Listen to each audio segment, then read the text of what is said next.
আজকে আপনাদেরকে দেখাবো কিভাবে ল্যাপটপের ডিভিডি ড্রাইভ খুলতে হয়।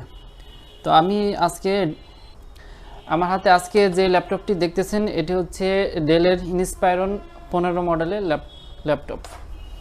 চলুন শুরু করা যাক। এ হচ্ছে আমাদের ডিভিডি ড্রাইভার অপশন। তো এটাকে আমরা মূলত বের করব বা খুলব। তো এটাকে ল্যাপটপকে আমরা প্রথমে উল্টে নিব। উল্টে নেওয়ার পরে এই ড্রাইভারের ডিভিডি রমের হচ্ছে একটি নাট সাধারণত থাকে এটি লাগানোর জন্য। এই ল্যাপটপের সেই নাটটি হচ্ছে এই সামনে এইখানে। তো এটা আমরা খুলব।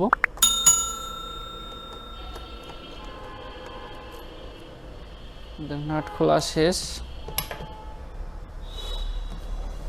এবার এটাকে আস্তে করে টান দিব, টান দিলে বের হয়ে যাবে।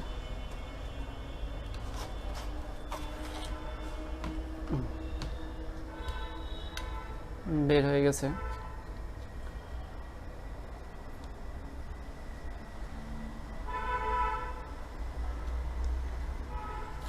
এইভাবে করে হচ্ছে আপনার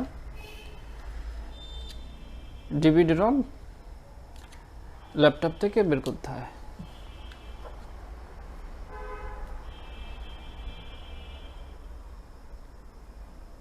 থ্যাংক ইউ সো মাচ।